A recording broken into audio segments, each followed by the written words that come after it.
Là, nous allons commencer notre étude de la paracha de Pinchas. Et c'est une paracha qui est très longue et qui comporte beaucoup de sujets qui se suivent donc dans la paracha. Et l'un des sujets en particulier, c'est le fait que Dieu ordonne à Moïse et à Éléazar, qui est donc devenu le Kohen Gadol à la place de Aaron qui est mort dans la paracha de la semaine précédente, celle d'avant déjà, et de procéder à un dénombrement à la suite de la Magéfa, donc du fléau qui s'est produit à la fin de la paracha de Balak, en conséquence de la méconduite des hommes d'Israël qui se sont laissés séduire par les filles de Midian. Et en une espèce de, je ne veux pas dire d'annexe, mais de récit connexe de ce dénombrement, la Torah relate le fait qu'un homme d'Israël qui était mort sans laisser d'héritier mâle et qui avait 5 filles, eh bien,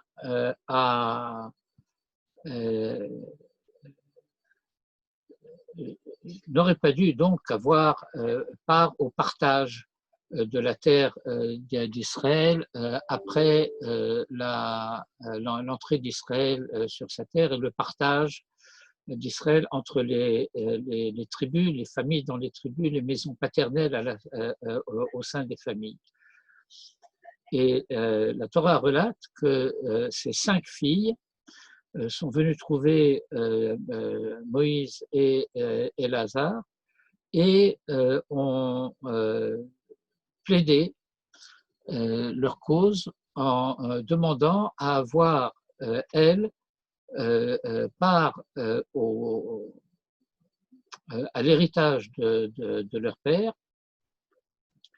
bien qu'elles soient des filles, et parce que leur père était donc mort sans avoir d'héritier mâle. C'est ce sujet-là que nous allons étudier ce soir.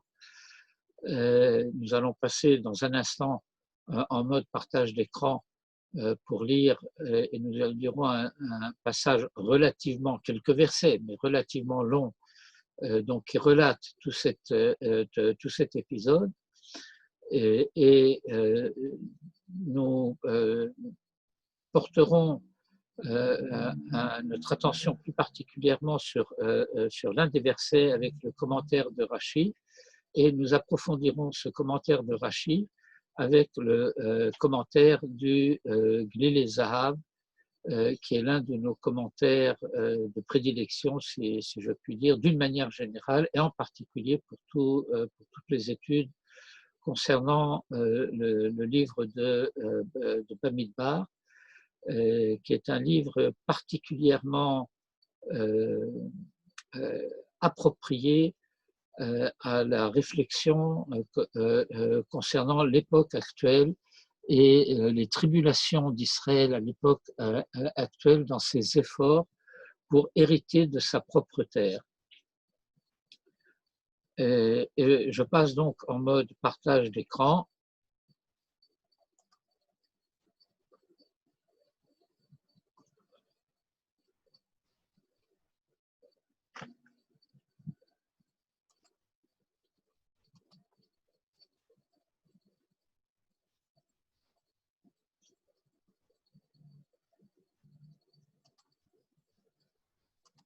Il se passe des choses curieuses là.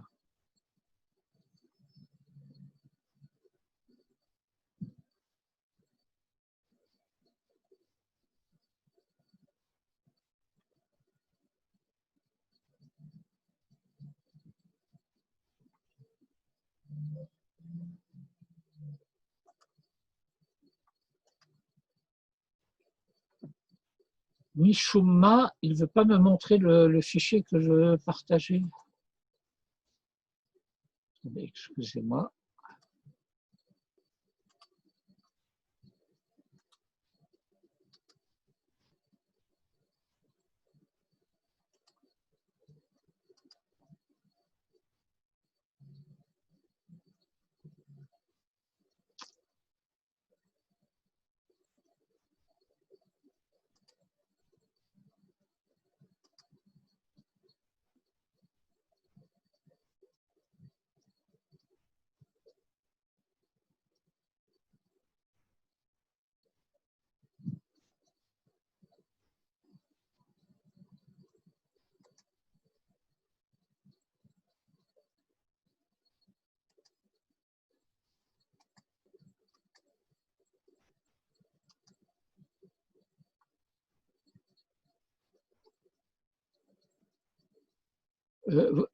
Est-ce que vous voyez le texte de...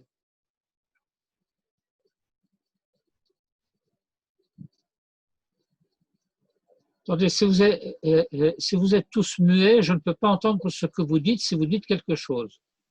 On voit le texte.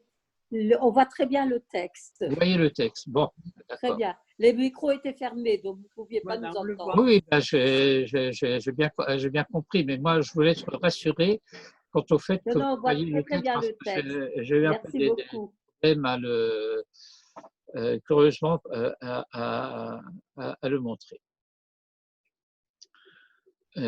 Et donc, une seconde.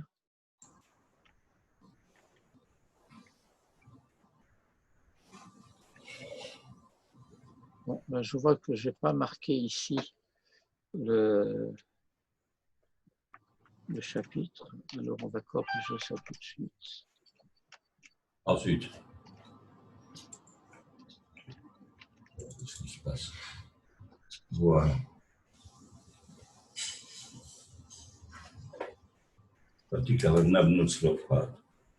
Voilà.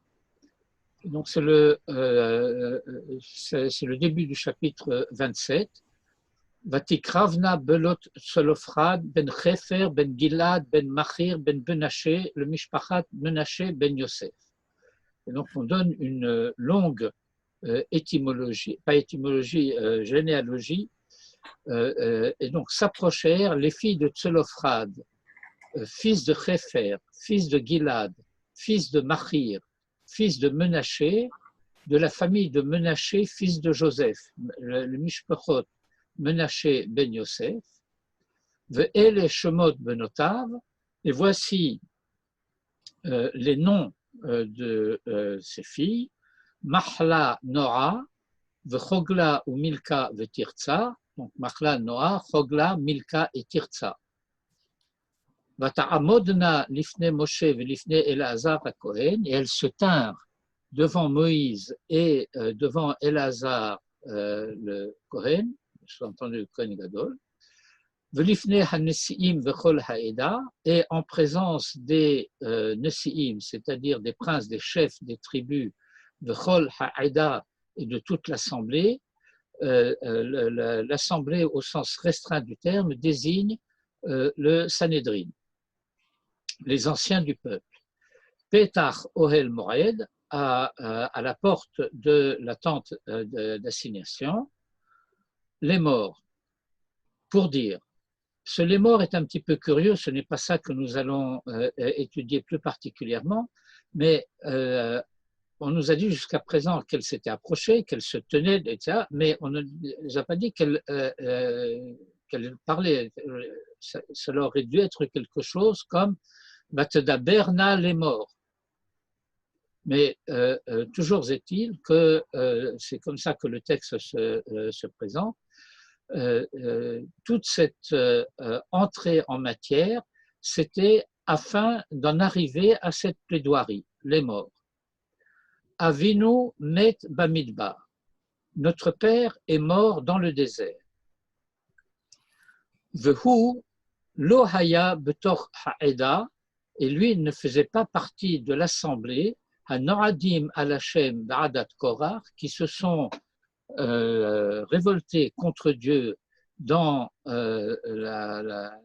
l'assemblée de Korah, qui bechet'o met, parce que c'est par sa propre faute personnelle, privée, qu'il est mort, et on ne nous dit pas laquelle, ou vanim lo hayulo, et il n'avait pas de fils.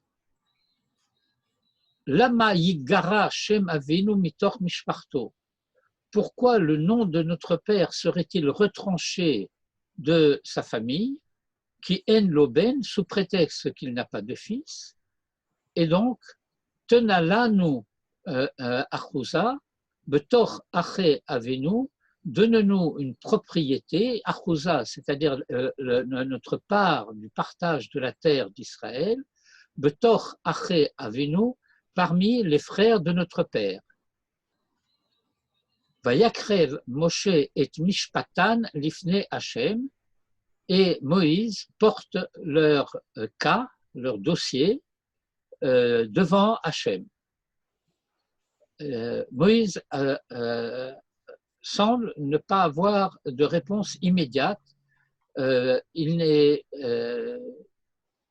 n'a pas connaissance de la manière dont juger le cas présenté par les filles de Tselophrad.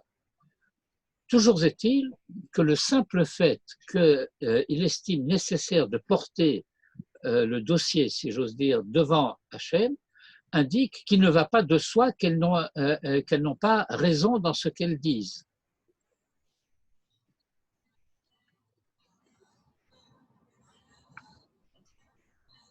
Vayomer Hachem el Moshe les morts. C'est un des cas particuliers où nous n'avons pas Vayodaber Hachem el Moshe les morts, mais Vayomer Hachem el Moshe les morts.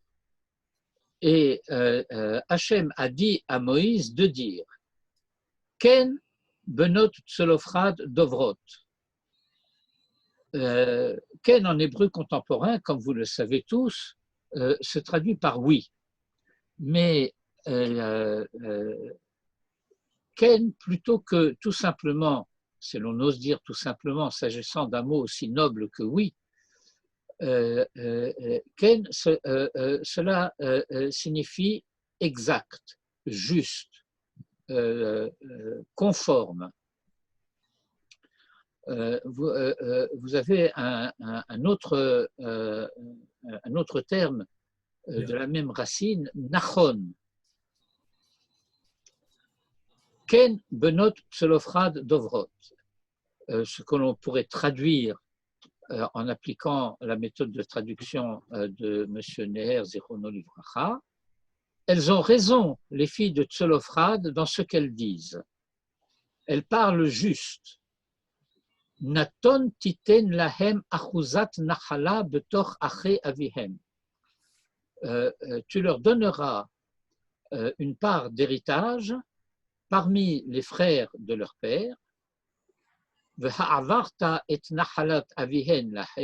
et tu transmettras ce qu'aurait dû être la part d'héritage de leur père, tu la leur transmettras à elles. Et en conséquence, Ve'el bene Yisraël te daber les morts, et aux enfants d'Israël tu parleras pour leur dire, Ish ki yamut uven enlo, si un homme meurt, lorsque un homme mourra, uven enlo, et qu'il n'a pas eu de fils, v'ha'avartem et nachalato levito, vous transmettrez son héritage à sa fille. Ve'im enlo bat, et s'il n'a pas de fille, unetatem et nachalato le'echav, alors sa part d'héritage sera partagée entre ses frères. Ve'im enlo achim, et s'il n'a pas de frères, untatem et nachalato le ache aviv. Alors, vous donnerez son patrimoine aux frères de son père. Ve'im en achim le aviv.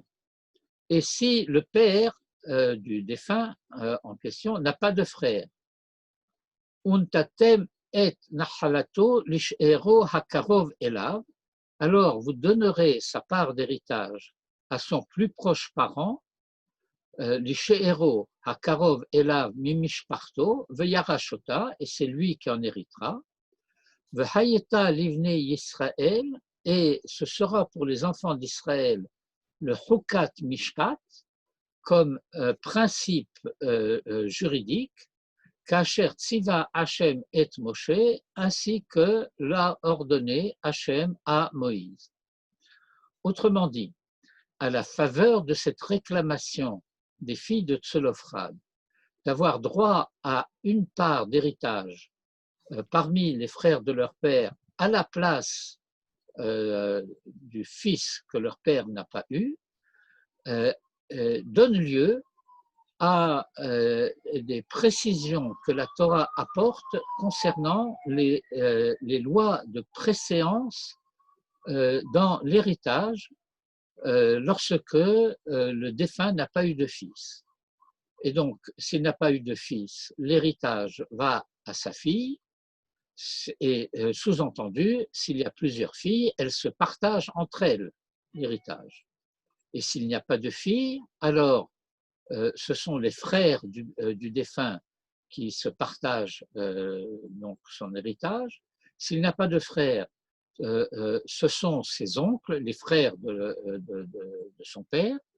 Et s'il n'y en a pas, alors on va voir dans l'ordre de préséance de proximité parentale des cousins, des petits cousins, des arrière-petits cousins et ainsi de suite, qui hériteront donc de cette part, de telle sorte que en fait la part d'héritage ne sort pas de la famille.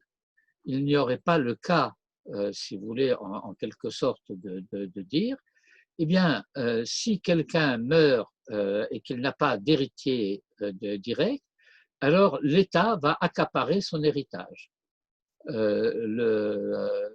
La société, en quelque sorte, se prévaudrait de ses propres prérogatives et donc il y aurait comme une espèce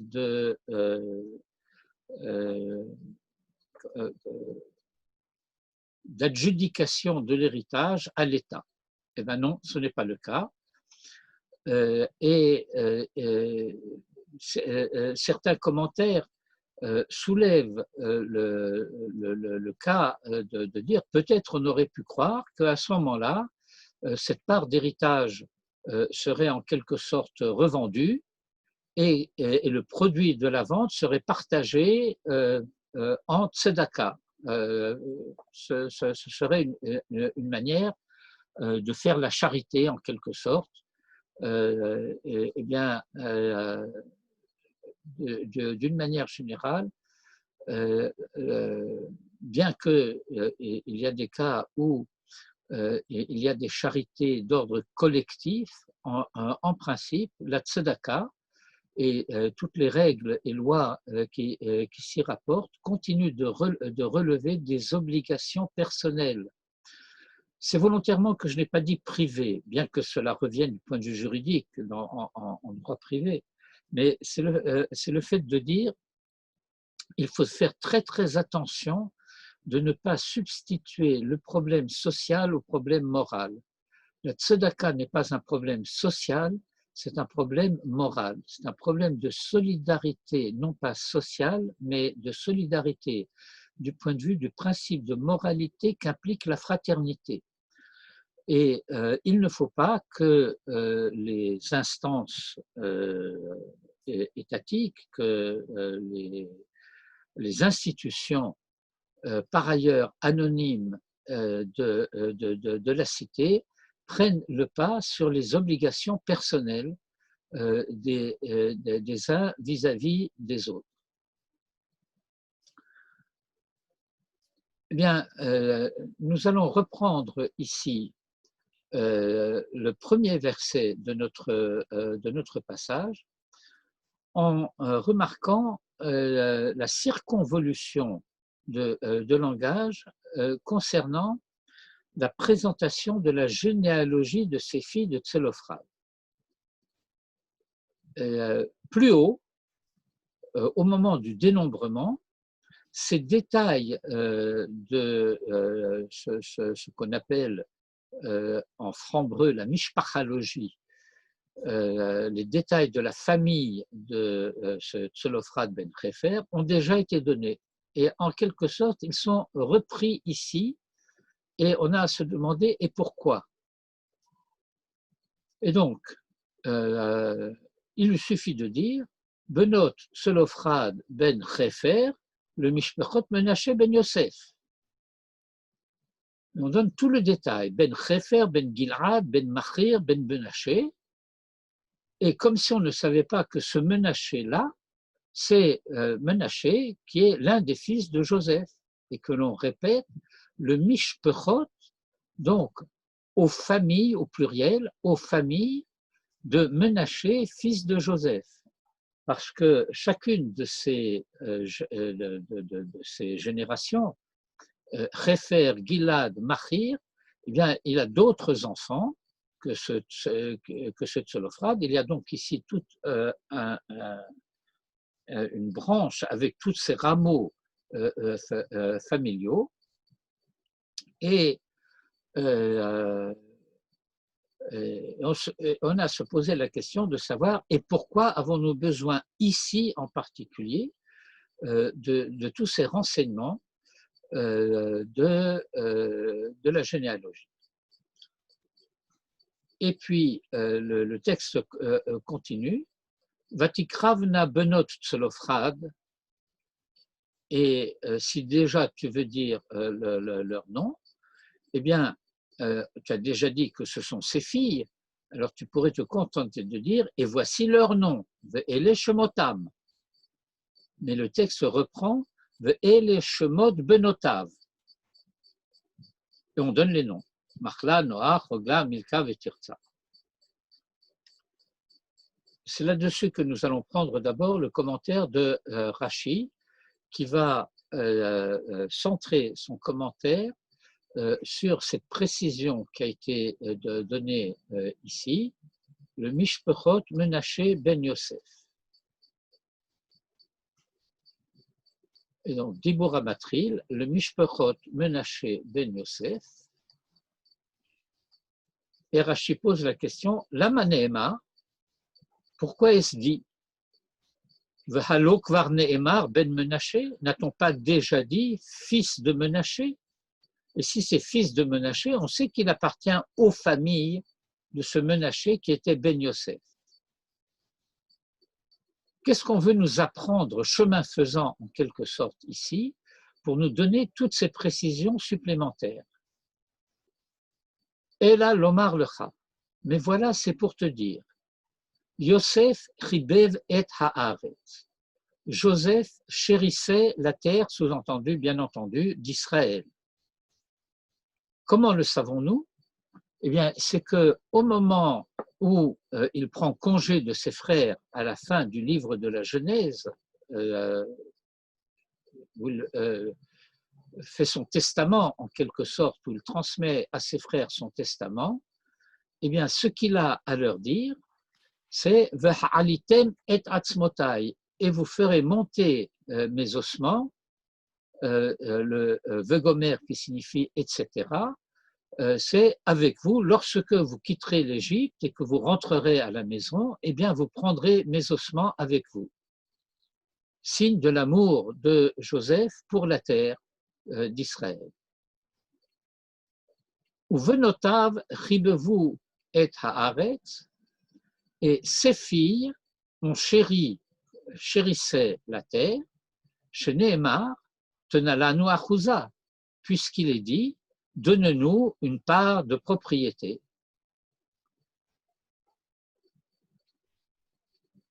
Ou le lamedcha, et aussi pour t'enseigner, chez Hayu Kulam Tzadikim, que c'étaient tous des justes.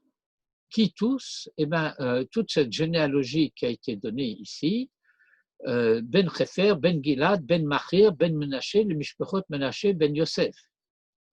Mais voilà que, subrepticement, étant donné que Rashi dit, et il cite en l'occurrence le Midrash, ils étaient tous tzadikim, mais voilà que cette généalogie, elle commence par Benot Tselophrad. Ce Tselophrad dont les filles diront, eh bien, c'est par sa faute qu'il est mort. Et voilà qu'on nous dit, ils étaient tous des tzadikim. Ou le Lamedcha est pour t'enseigner, chez Hayu Kulam tzadikim, que c'était tous des justes.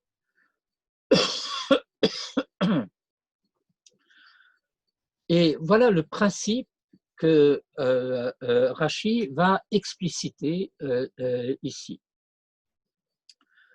Chez Kolmi, chez Maasa, vous massez avotav stumim.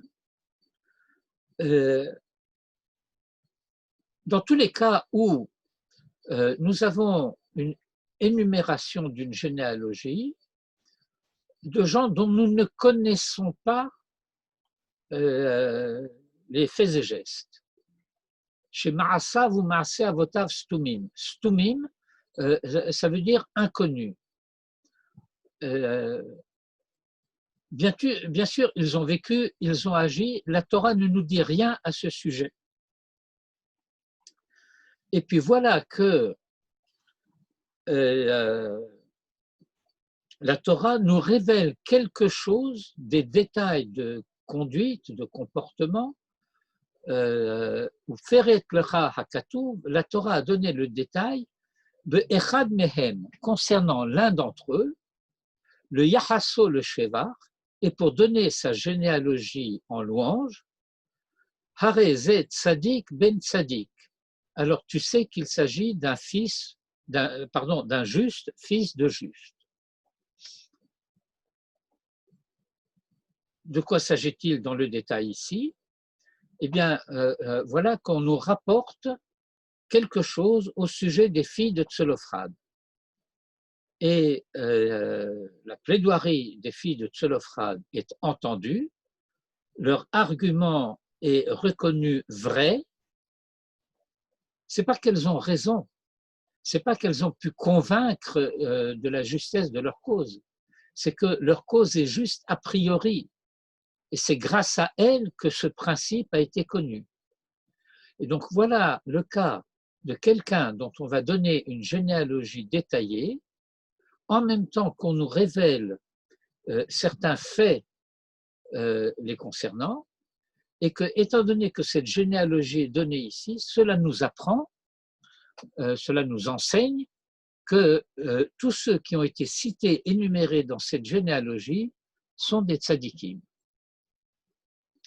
Et donc on pourrait dire qu'il serait anormal, injuste, incorrect de considérer que la faute de leur père, encore une fois, la Torah ne nous dit pas quelle est cette faute. Il y a toute une discussion dans le Talmud au cours de laquelle on va reprocher à Rabbi Akiva lui-même en personne d'avoir émis une hypothèse argumentée concernant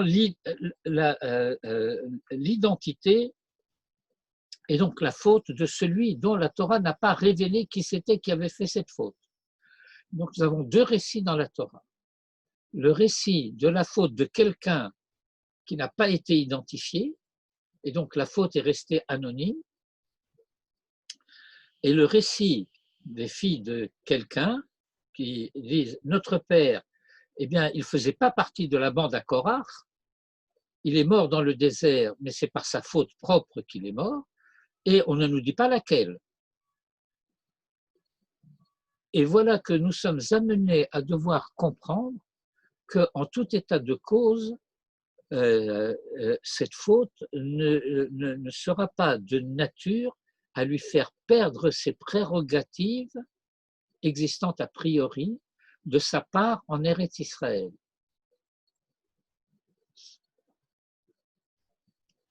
Et puis Rashi termine en disant que ce principe qui s'applique pour ceux qui sont nommés et dont la généalogie est donnée en louange s'applique aussi en sens inverse pour t'apprendre que si on a donné la généalogie d'un mauvais garçon, eh bien c'est pour te dire qu'il n'était pas tout seul à être mauvais garçon et que ceux dont il est le fils et le petit-fils, etc., qu'on sait donc que tous ceux qui sont mentionnés avec lui étaient des Reshaïm. On traduit généralement tzaddik par juste. Et il faut rattacher ce substantif de juste, de tzaddik, non pas à la notion de justice, mais à la notion de justesse. C'est-à-dire, les justes, ce sont ceux qui se conduisent de manière juste, c'est-à-dire de manière exacte, de manière où il y a, si je puis dire, ajustement de la conduite à la vérité morale, au principe donc qui justifie, au sens strict du terme, les louanges qu'on va leur reconnaître. On a beaucoup plus de mal à traduire rachat. Alors on traduit les méchants, mais les méchants ça fait un peu mièvre. Il faut en tout cas se garder, bien qu'on ait rencontré parfois cette traduction, de traduire rachat par mécréant. Parce qu'un mécréant, c'est quelqu'un qui croit mal. On ne nous a rien dit des croyances de ces Rechaïm. Peut-être qu'il croit mal, mais en tout état de cause, ce n'est pas cela qui est souligné dans le fait de dire que c'est un rachat. Je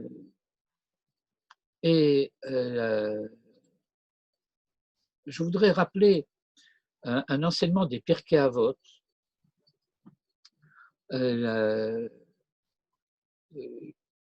qui est une Mishnah très importante, comme toutes les Mishnayot des Pirkei Avot d'ailleurs, mais cela est particulièrement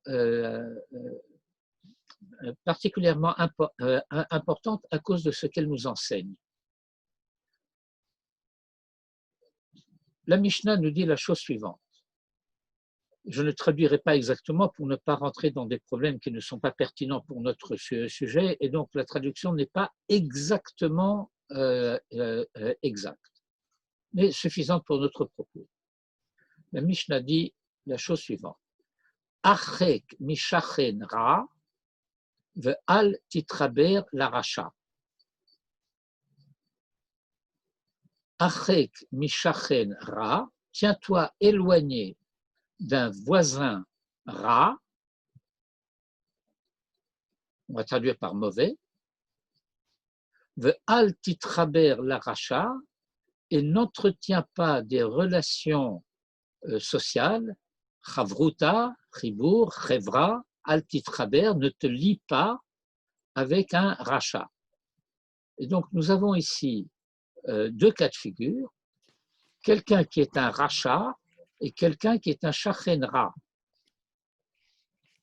un mauvais voisin et quelqu'un qui est désigné comme étant un rachat.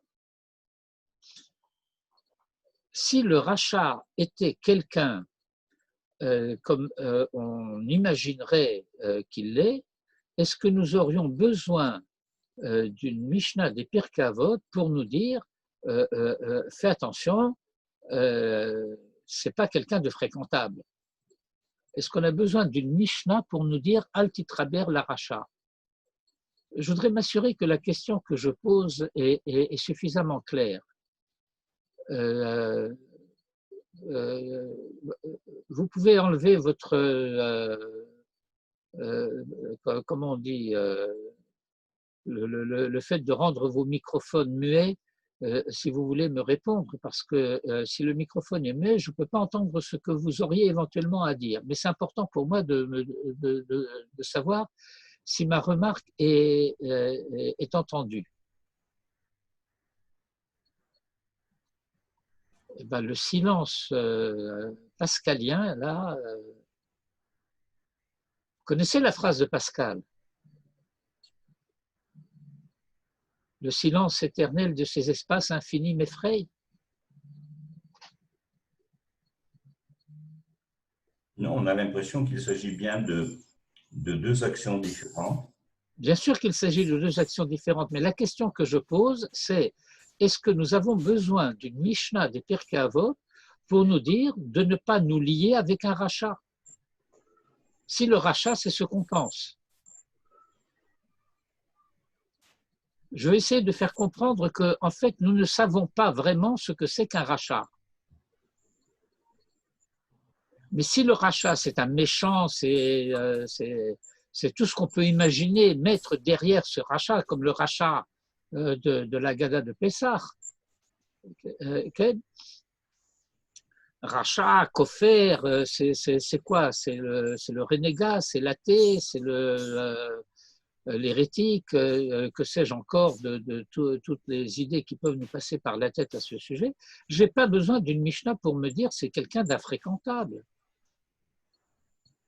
Donc, si la Mishnah me dit ne te lie pas avec le rachat, ça veut dire que n'était-ce la Mishnah, j'aurais pensé que je pouvais me lier avec lui.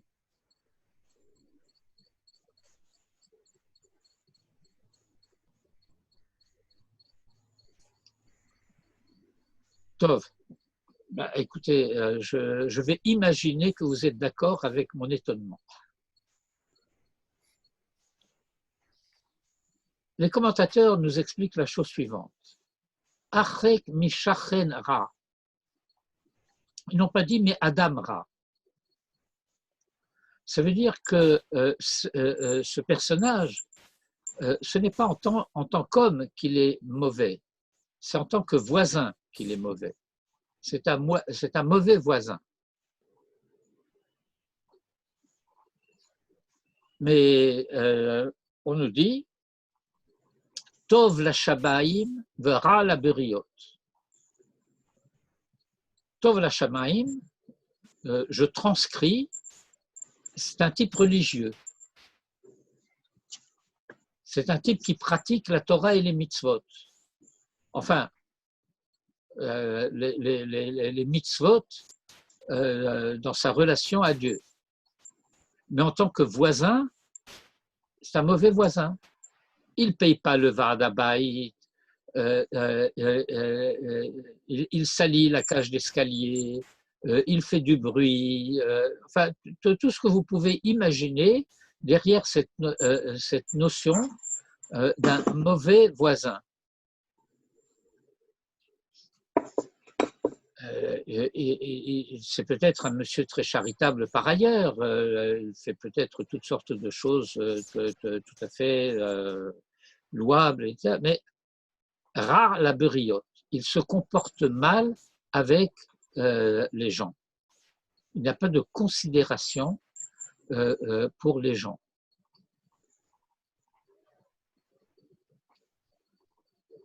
Eh bien, le rachat, c'est le contraire. Le rachat, c'est toujours, si je puis dire, dans sa relation à Dieu qu'il est défini comme étant rachat. De même que le shachen ra, il est tov la shamaim, celui-là, il est ra la shamaim. Mais il peut parfaitement être tov la beriot. Et étant donné qu'il peut être tov la beriot, alors on nous dit attention, danger.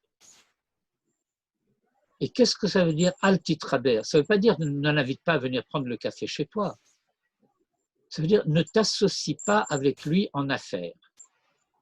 Pourquoi?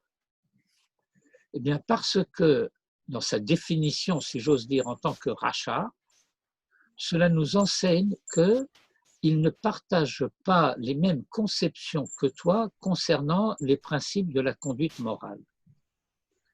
Et que ce que toi tu considères comme étant des impératifs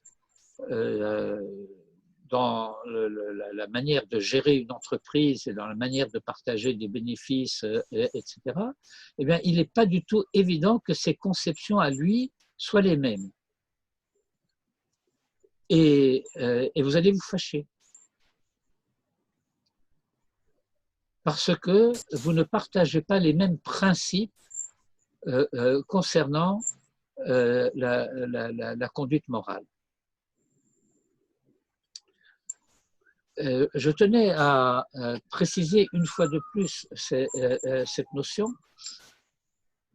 parce que il y a trop, si je puis dire, de vagues concernant ce terme de rachat pour lequel nous n'avons pas en réalité d'équivalent en français qui aille de soi.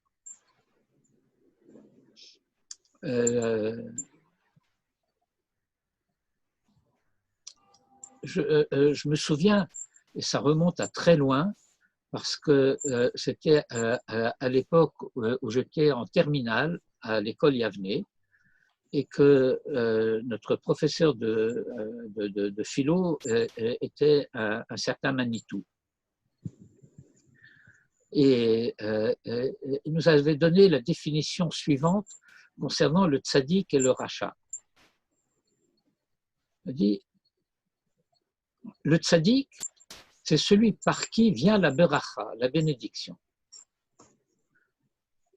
Et donc, le tzaddik, nous a-t-il dit à ce moment-là, c'est celui grâce à qui il y a de la nourriture disponible. Et le rachat, c'est celui grâce à qui il y a des réfrigérateurs pour mettre la nourriture dedans.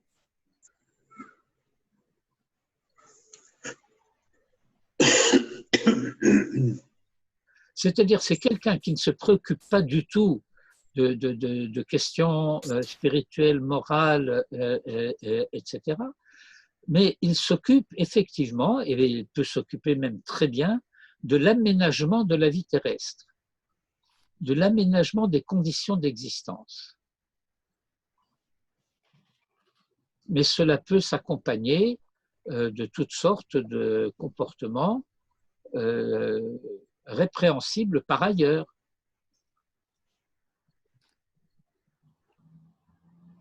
C'est important, les réfrigérateurs.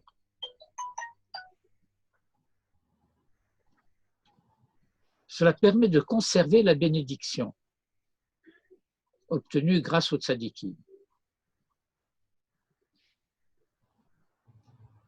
Bien, alors tout cela, c'était néanmoins un point second par rapport à notre sujet principal, mais en tout état de cause, nous avons appris, j'espère, au moins deux choses. C'est que les filles de Tzolofrad sont confirmées comme étant des Nashim Tzadkaniyot, des femmes justes, et c'est grâce à elles d'ailleurs que nous pouvons étendre le fait qu'elles étaient des tzadikim, des tzadkaniyot, à toute la généalogie, mais pas seulement. C'est qu'il y a un autre personnage dans cette généalogie et qui est connu dans la tradition comme Yosef Hatzadik. Et donc on peut maintenant élargir le raisonnement qui est donné par Rashi et qui établit ce parallèle entre Joseph et les filles de Tzolofrad. Et il apparaît en quelque sorte que c'est à propos en particulier de leur amour d'Eretz Israël que leur identité de tzaddik a été démontrée. Yosef ribev et haaretz, uvenotav rivu et haaretz. Et ce Rashi reprend dans sa formulation une imprécision du verset de la Torah elle-même, Et ce n'est probablement pas, comment dirais-je, par hasard. Je reprends le verset. Suivez avec moi. Vatikravna benot tselofrad ben Chefer ben Gilad ben Machir ben Menashe le Mishpachot Menashe ben Yosef ve'ele shemot benotav, et voici les noms de ses filles, Machlav, etc. Et on avait posé la question déjà tout à l'heure, et pourquoi on ne se contente pas de dire et voici leurs noms? Est-ce que le verset n'aurait pas pu être plus économique et plus clair encore? Pourquoi le verset ne dit-il pas Vatikravna, Machla, Noach, Hogla, Milka, Vetirtsa, Benot, Selofrad, Ben Chefer, Ben Gilad, Ben Machir, Ben Menashe, le Mishpachot, Menashe, Ben Yosef, Vata'amodna lifne Moshe. Si le verset avait fait cette économie de formulation, eh bien, nous aurions économisé 3 mots, Ve'ele Shemot Benotav. Vatikravna, Machla, Noav, Hogla, Milka, Vetirtsa, etc. Vata'amodna.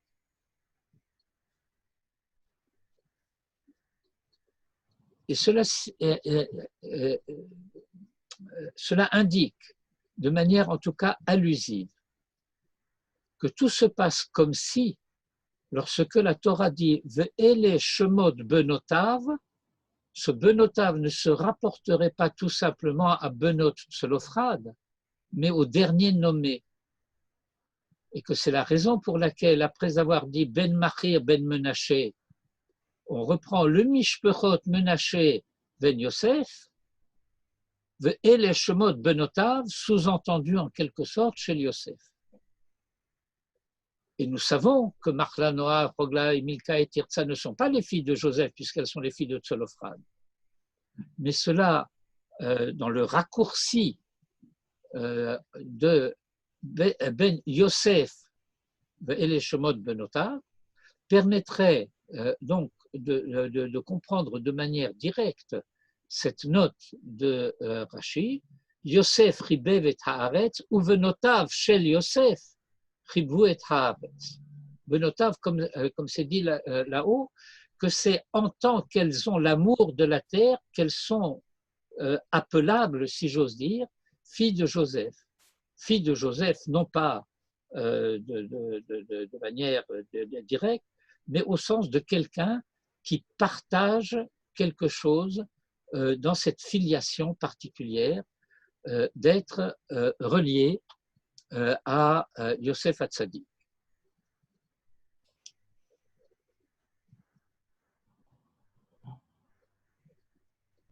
Et nous allons prendre à partir de là le commentaire du Glilé Zahav. Selon son habitude, il commence par citer les versets sur lesquels va porter le commentaire, et donc il cite quelques mots, etc., quelques mots, etc. Je lis néanmoins, je suis à la dernière ligne de la première page, ligne 28, Vatikravna benot Tselofrad vegomer, le Mishpechot Menashe ben Yosef ve'ele Shemot benotav. Page 2. Le fit Dikduk Halashon, Dikduk Halashon, ça veut dire la manière normale, ce qu'aurait dû être la syntaxe de la phrase, la précision de langage.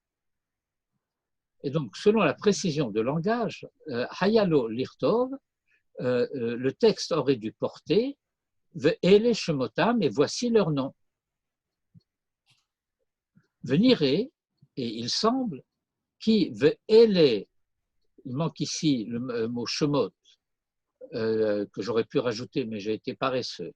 Ve'ele Benotav, et voici ses filles, Moussa val Yosef, se rapporte à Moïse, se rapporte à Joseph de Salik Miné, dont elles sont issues par généalogie énumérée, comme on l'a vu,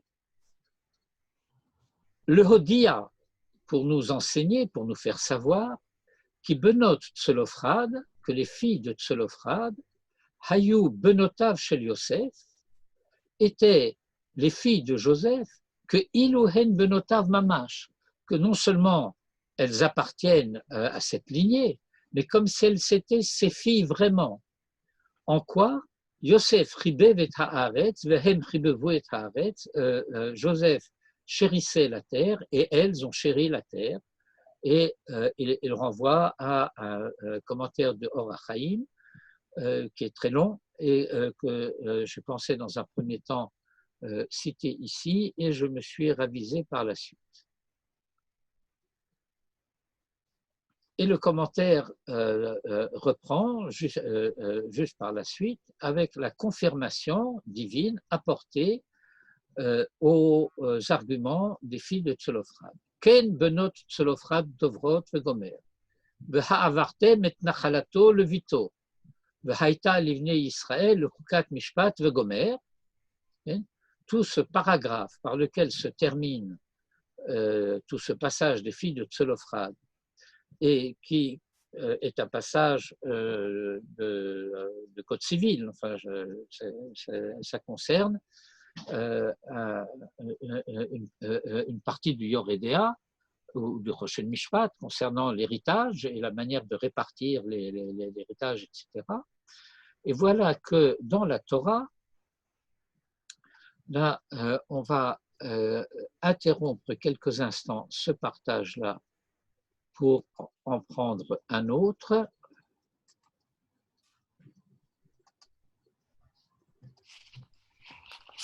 Mais ce n'est pas celui-là que je veux.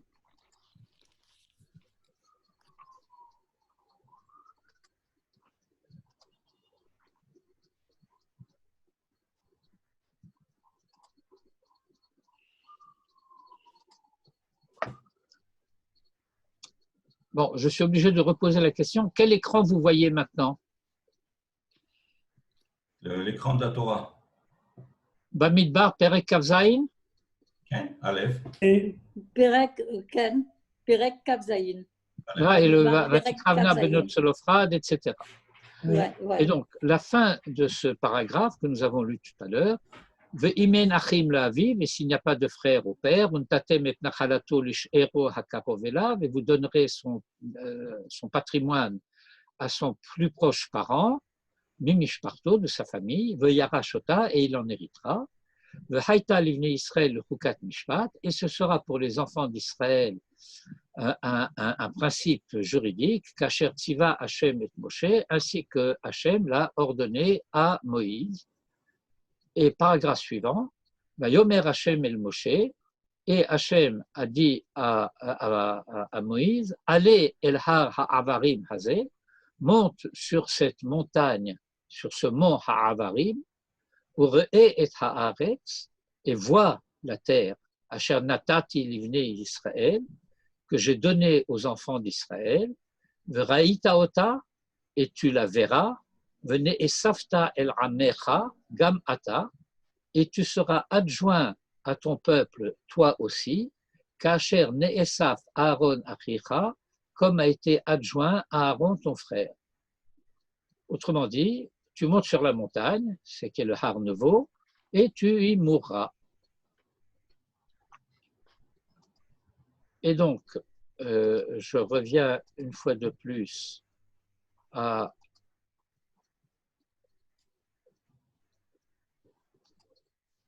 Glilé Zahav, Glilé Zahav, Glilé Zahav.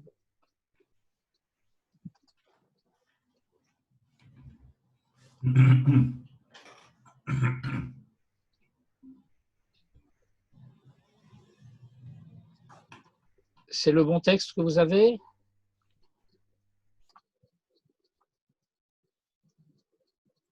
Rassurez-moi. Oui, oui, oui. Oui, Oui. comme j'ai des problèmes inhabituels avec le partage d'écran, je voulais m'en assurer. Oui. Non, c'est bon. Je ne peux pas mettre le micro parce qu'il y a du monde à la maison et vous seriez embêté dans votre cours. Eh bien, vous mettez le micro juste pour me dire ce que vous venez Voilà. de dire Et je le raccroche. je vous en remercie infiniment. Et donc, c'est bien ce que les filles de Tselophrad ont dit. Et vous transmettrez l'héritage à son plus proche parent, de Samirle, et en quelque sorte, le texte suivant et lui est, comment dirais-je, accolé. Bon, il y a un passage à la ligne, mais c'est quand même le passage immédiatement suivant. Allez al-Har ha'avarim hazeh, venez Safta el Amecha, monte sur la montagne et rejoins ton peuple, autrement dit, tu mourras. Ukvar hikshu bamidrash, et on a déjà posé la question dans le Midrash, la question de savoir, ma inyan mitat Moshe, quel est le rapport entre ce sujet de la mort de Moïse, le parashat Nachalot, avec le passage concernant l'héritage. Venir et le vaer. Et il semble approprié d'expliquer cela, Kiyeshkan Remez, en disant qu'il y a là une allusion, El HaGeoula, à la délivrance, avec un D majuscule. Ou que Moshe ne va le halan, et ainsi que nous l'expliquerons, que nous l'expliciterons plus loin. Ou le chach hiskir, et c'est aussi pour cela qu'a été mentionné ici Hayichus, la généalogie ad Yosef, jusqu'à Joseph, Alpi Ma'amaram, conformément à l'enseignement qui revient à plusieurs reprises dans le Midrash. Je vous ai cité en note ici une référence du Midrash Tanhuma. Kol Hashvatim, le Shem Geulat Israël Nikreu. Dans le livre de la Genèse, dans la paracha de Vayetse, la Torah nous raconte les naissances des fils de Jacob. Et ils sont nommés par leur mère à la manière dont ils sont nommés. Et voici qu'un midrash qui intervient sur un verset où, lorsque Jacob descend en Égypte, on nous rappelle le nom des fils de Jacob. Et à ce sujet-là, le Midrash nous dit, les fils de Jacob, eh bien, leur nom est une allusion à la Geoula, à la délivrance. Ici, il ne cite pas le détail du Midrash, on pourrait le citer, mais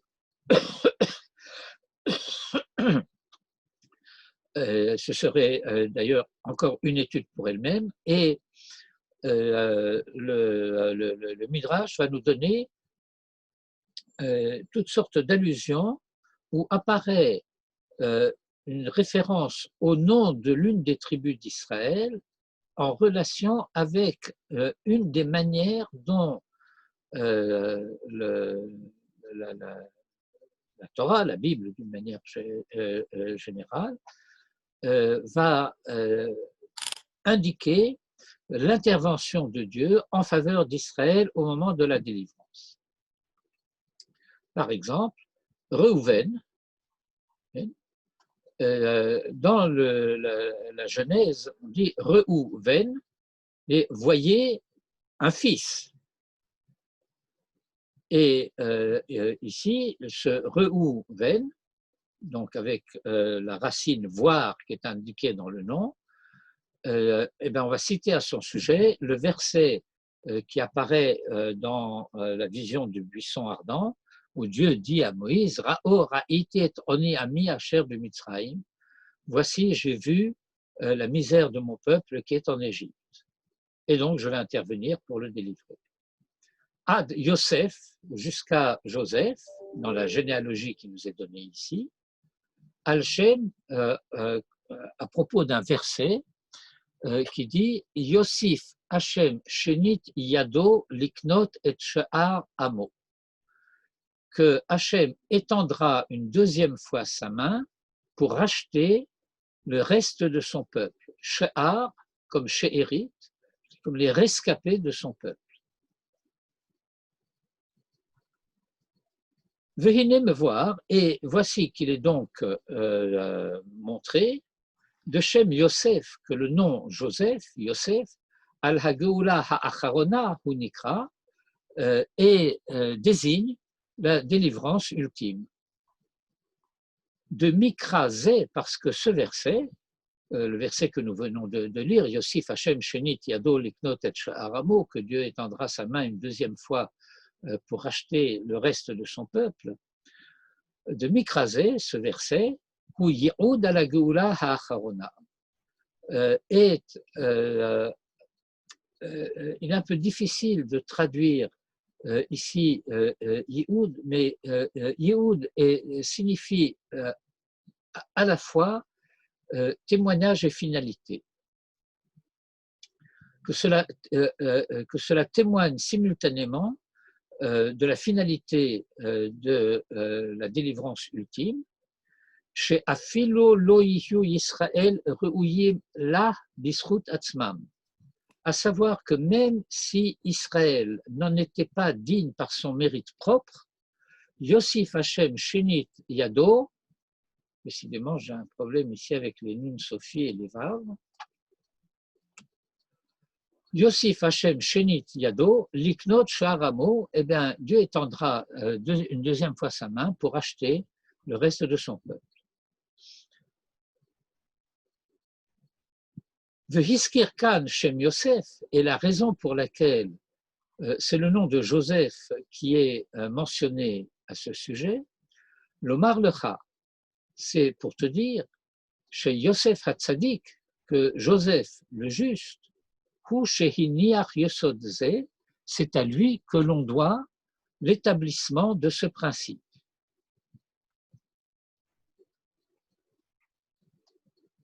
Quel principe? Eh bien, celui qui vient d'être énoncé, à savoir que même si Israël n'en est pas digne par son mérite propre, eh bien, il sera racheté et délivré quand même. Et alors, par le mérite de qui? Eh bien, c'est ici, et je ne sais pas si j'aurai le temps d'élaborer ce point, mais en tout cas, en résumé, par le mérite de Joseph. L'Omar Lecha, je suis à la ligne 14, chez Yosef Hatzadik ou chez Niach Yosodze, que Joseph le juste est celui qui a établi ce principe. Le Chonen et Bené Israël, de faire grâce aux enfants d'Israël, Af alpi chez Enam Kedaim Mitzad Atzmam, même s'ils ne le méritent pas par eux-mêmes. Pourquoi? Parce que Joseph chez Hanan et Echav, parce que lui a eu pitié de ses frères, Af alpi chez Parshu Negdo, bien que ses frères aient fauté contre lui. Vayaker Yosef et Echav, et Joseph a reconnu ses frères, et sous-entendu, comme c'est impliqué par la suite de ce que nous allons lire, c'est pas qu'il les a reconnus parce que Joseph était particulièrement physionomiste. Il s'est reconnu frère de ses frères. Il y a eu de la part de Joseph reconnaissance du fait que ses frères étaient ses frères, bien que leur conduite n'avait pas été fraternelle. Vayaker Yosef et Echav, et Joseph a reconnu ses frères, Afalpi shehem lo hikiruhu, bien que eux ne l'aient pas reconnu. Que tu me laisses tomber.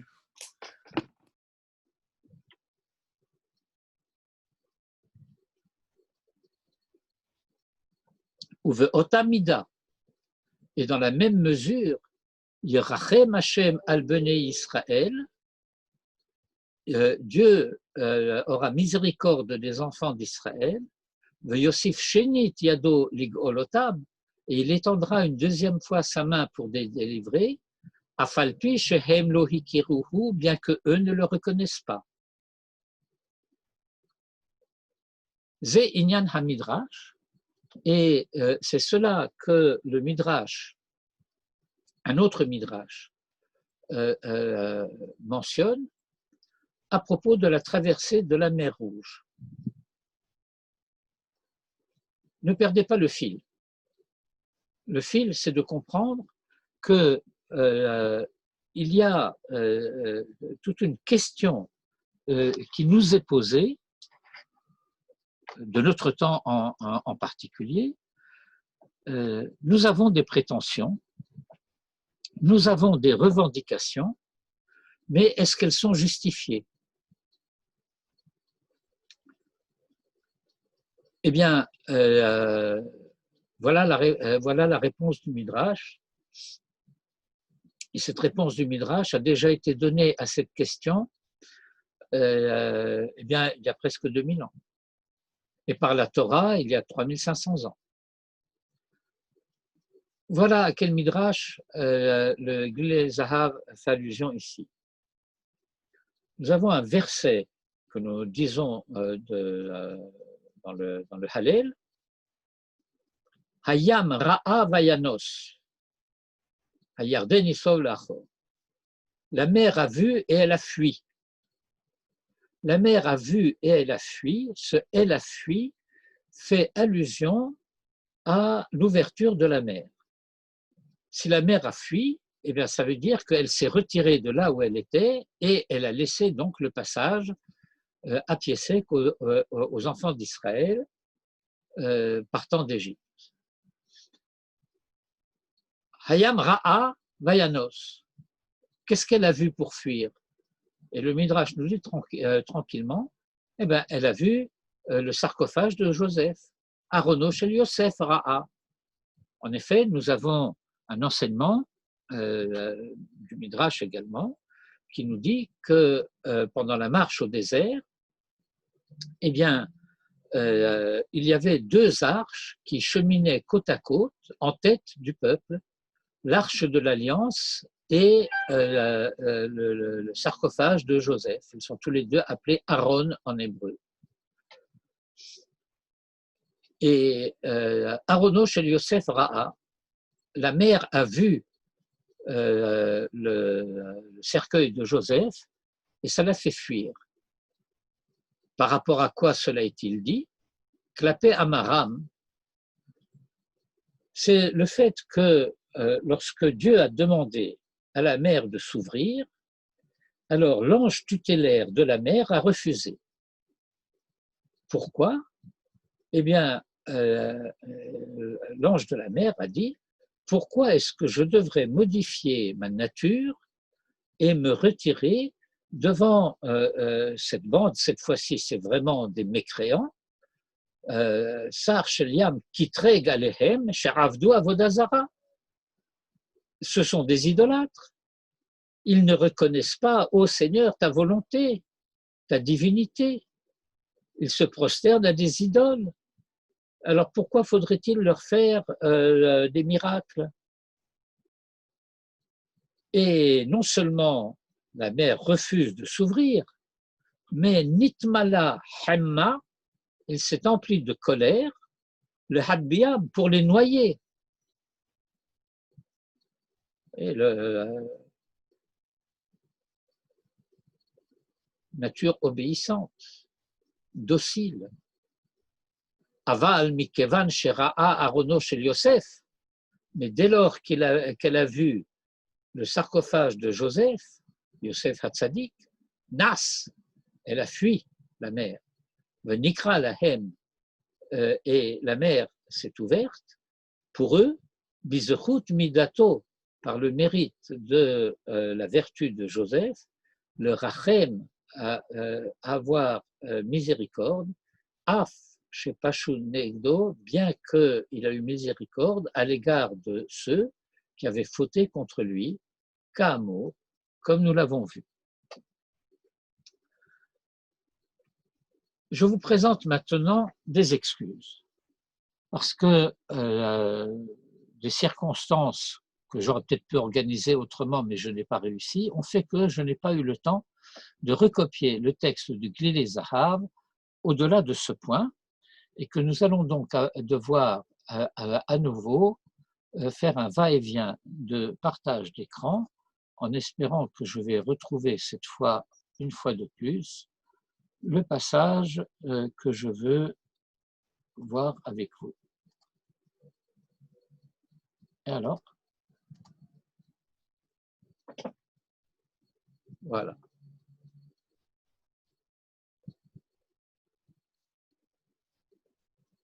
Vous voyez là, c'est une impression qui est très mauvaise, mais c'est celle dont je dispose. Vous voyez la page de Glélé Zahav? On la voit très bien. Merci. Bien.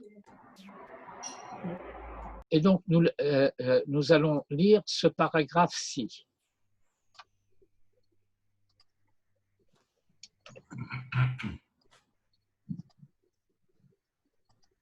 Vehine. Ah, il me casse les pieds.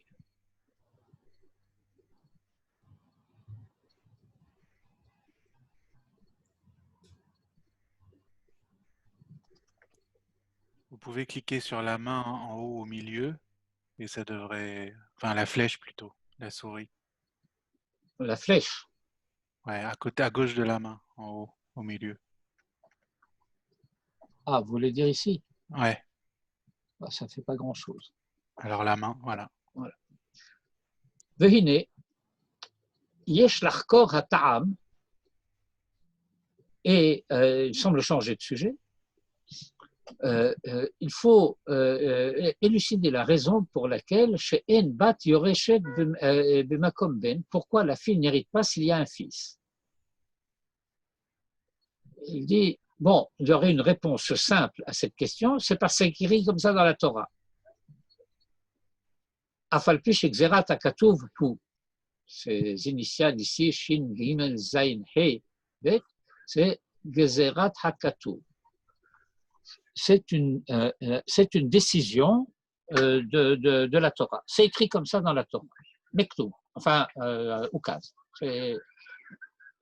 Et donc, il y aurait une espèce d'attitude frivole qui consisterait à dire pourquoi tu te poses des questions, à te torturer le cerveau. C'est écrit comme ça, c'est écrit comme ça. Et avec une douce ironie, ou en tout cas beaucoup d'humour, le Glélé Zahav dit, bien que ce soit écrit comme ça, Mikol Makom, néanmoins, Yeshlanu Reshut le Hitbonen. Nous avons le droit de considérer la question Ad Makom Sheyadenu Yad Keha Magat, aussi loin que la faiblesse de nos moyens nous le permet. Ne crois pas que parce que quelque chose est écrit, tu n'as pas à te poser la question de savoir et qu'est-ce que ça veut dire. Et pourquoi en est-il ainsi?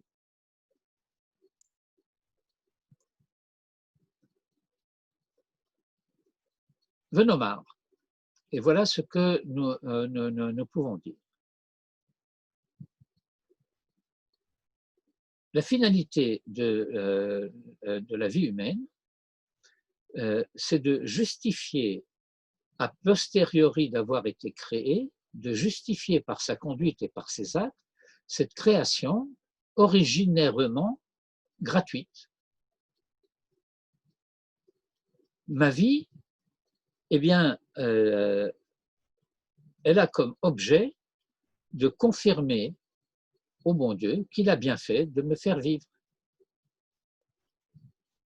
Et le Glélé Zahav nous dit ici, le fi she'en lecha adam shemispar yemei chayav yafsiku lo lehashlim et atzmo. Parce qu'il n'y a personne, en lecha adam, shemispar yemei chayav, dont le nombre des jours de sa vie, yaspikulo, lui suffirait, le hashlim et atzmo, de parvenir au bout de cette tâche, de se parfaire, le hashlim et atzmo, de se faire entier, shalem.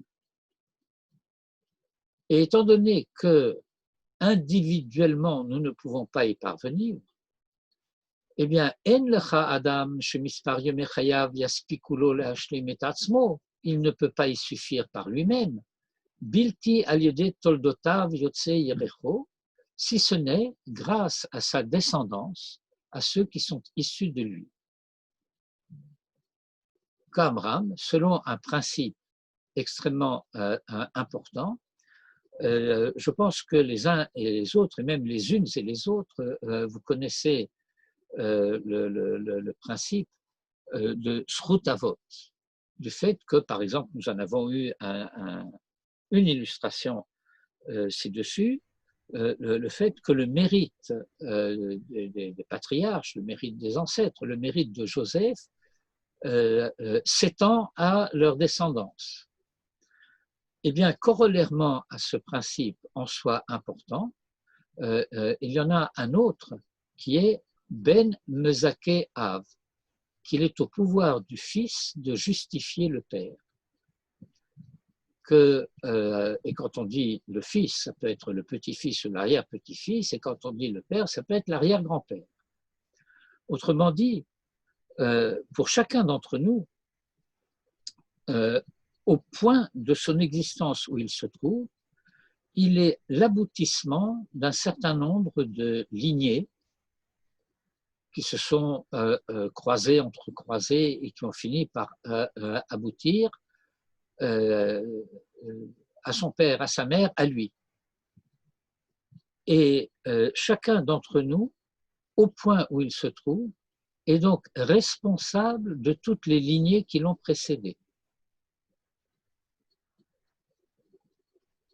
Il n'est pas le seul. De ces lignées-là, il y a d'autres rejetons, surgeons, bourgeons qui sont issus. Mais en tout cas, je suis le seul à être celui que je suis. Et de moi dépend que ces lignées soient poursuivies, ne serait-ce qu'au niveau du maillon que je suis, ou que, au contraire, Khalila, je l'interromps.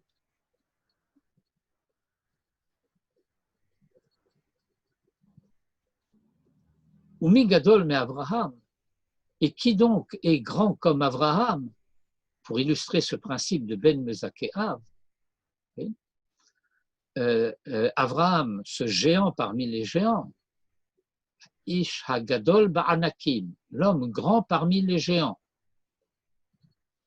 Amrou Razal, nos maîtres ont enseigné à son sujet, chez Nitzol Mikifshan Ha'esh Bizokut Yaakov, qu'il a été sauvé de la fournaise ardente où il avait été jeté par Nimrod par le mérite de Jacob.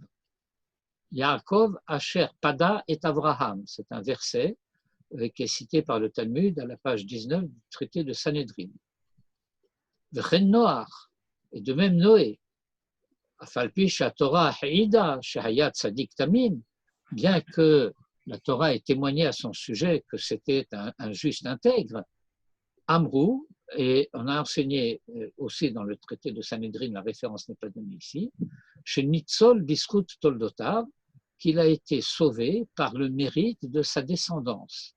Ça, c'est un enseignement que nous avons souvent développé à partir de cours de Manitou, et de textes d'ailleurs, comme le Salut du Juste, qui est paru dans un des numéros de Targum au début des années 50.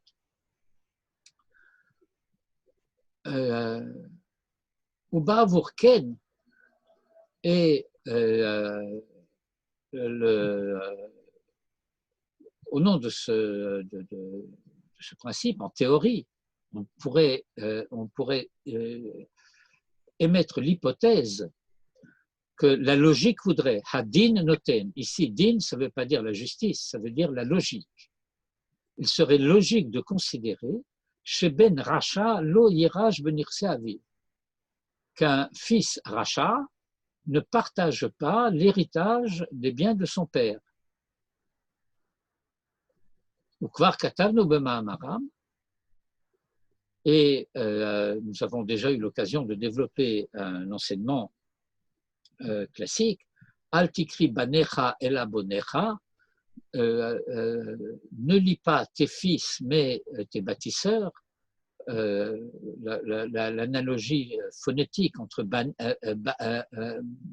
bonim, fait qu'on dit, tes fils sont ceux qui te bâtissent, ce sont ceux qui te construisent, ce sont ceux qui, après toi, poursuivent l'édification de l'édifice. Et de même, mentionne le Rav, chez Koladam, chez Nose Isha, Nikra Boné Baït. De la même manière, quiconque se marie eh bien, est appelé bâtisseur d'une maison. Boné Baït. De Rabbi Ishmael, Hayakore le Ishto Beti. Nous avons un témoignage d'un maître du Talmud qui dit je n'ai jamais appelé ma femme autrement que ma maison. Il ne disait pas chérie, il disait ma maison. Aval, mais nimna shehadam migmor binyan beto.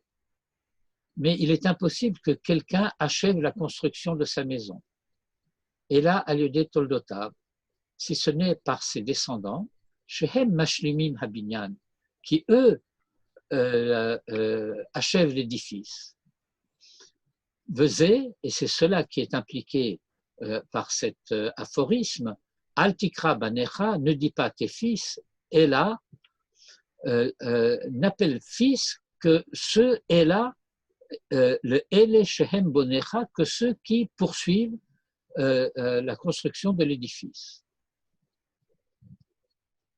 Mais, sous-entendu, tu ne serais pas supposé appeler tes fils, Elou, ceux-là, chez Enan Ozrin le Hashlim Habinyan, qui ne participent pas à l'effort d'achever la construction, mais qui, au contraire, est la Hem Harsin ou Machrivin, mais qui, au contraire, non seulement ne participent pas à la construction de l'édifice, mais le détruisent.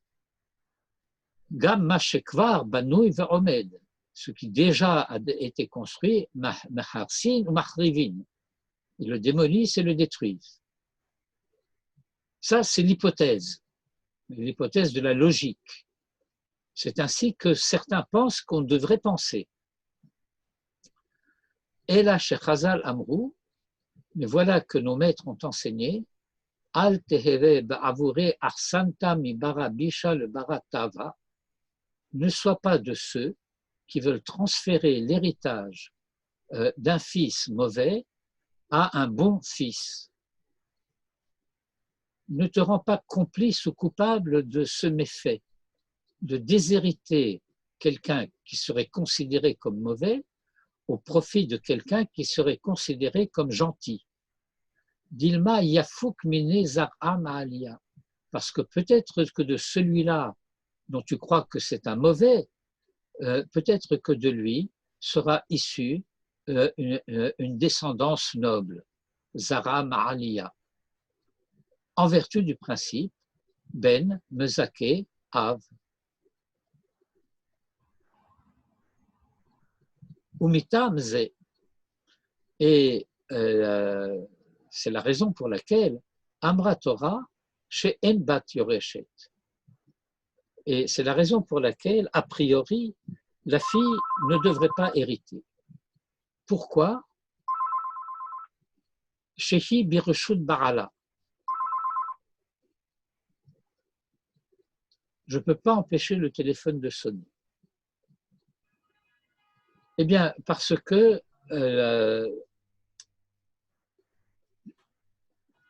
les femmes, eh bien, elles ont la responsabilité de la construction d'une autre maison.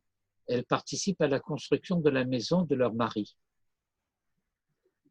Et donc, elles ne peuvent pas être tenues responsables de la construction de la maison de leur père. Ce n'est pas a priori leur job. Mais tu pourrais dire, mais peut-être que si elle est encore célibataire, eh bien, vers Philo Odena Pnuya, et même si elle n'est pas encore mariée, En Bekocha Livnot Bet Aviha, elle n'a pas la possibilité de construire la maison de son père chez Ena Betorah ou Bemitzvot, parce que il existe un principe de halakha extrêmement important et qui est le suivant. il peut y avoir le cas, par exemple, d'un juif qui ne sait pas lire. Il n'a jamais étudié, il n'a jamais appris les bénédictions, mais il voudrait pouvoir s'acquitter du kiddush du vendredi soir et même du Shabbat midi. Mais il ne sait pas faire le kiddush. Est-ce qu'il est perdu? Non. Il suffit qu'il réponde Amen au kiddush fait par quelqu'un d'autre pour qu'il soit considéré comme quitte d'avoir accompli la mitzvah. Mais pour que cela soit possible, il faut que celui qui va l'acquitter soit lui-même quelqu'un qui soit dans le cas de l'obligation de cette même mitzvah. Je ne peux acquitter quelqu'un d'une mitzvah que si je suis moi-même assujetti.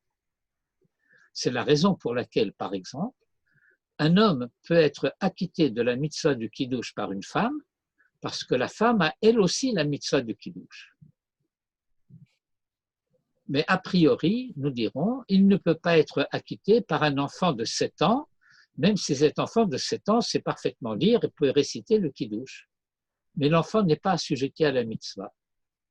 Et donc, il y a tout l'ensemble des mitzvot qui incombent aux hommes et que la fille ne peut pas, en quelque sorte, acquitter son père de ces mitzvot en les pratiquant, elle, dans la perspective de Bara Mezake Abba, du fils qui justifie le père, parce qu'elle n'est pas dans le cas d'être elle-même concernée par ces mitzvot.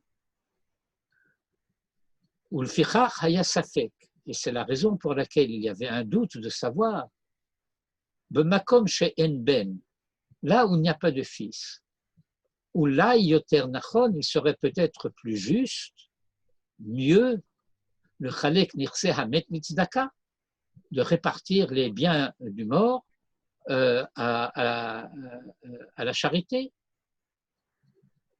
Chez Yivne Beto Beofemze, et que cette charité serve à lui faire acquérir les mérites qui lui manquent pour parfaire l'édification de sa propre identité.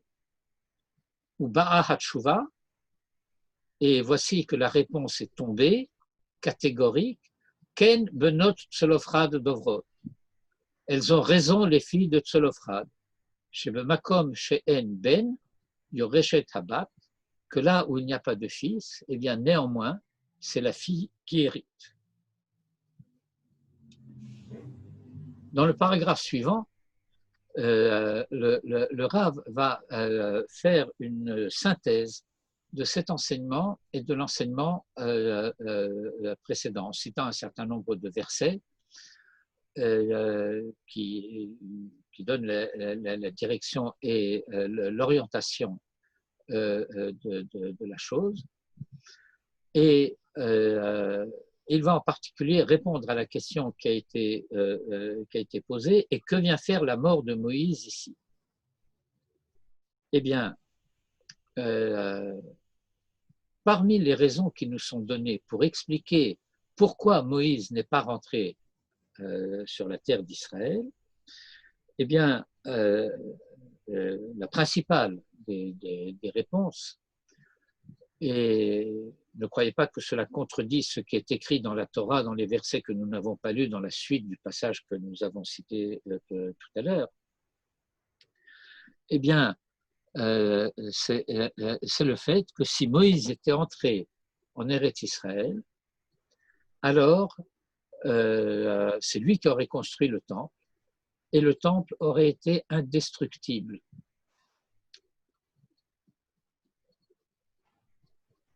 Or, il y a quelque chose d'extraordinaire.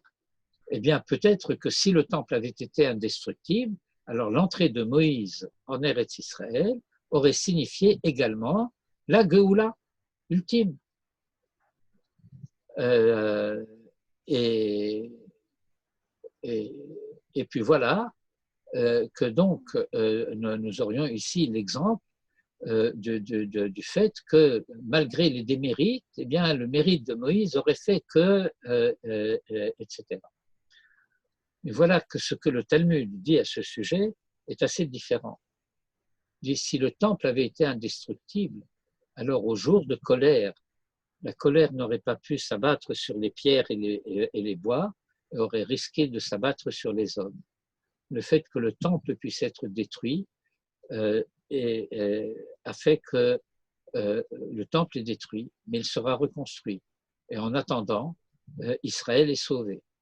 Et le reste d'Israël sera sauvé.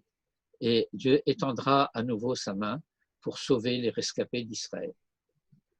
Erev Tov.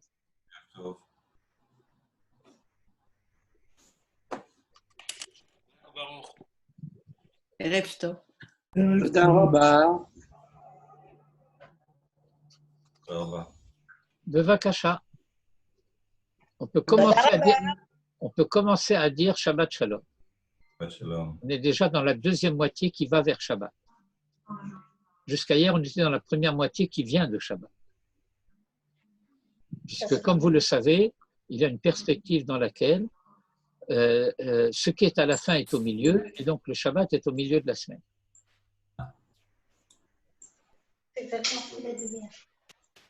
Et nous, où est-ce qu'on est? Eh bien, nous sommes chacun dans son milieu. Donc, c'est le milieu du milieu. Oui. Merci. Bevakasha. בבקשה. Erev Tov. Erev Tov. ערב טוב.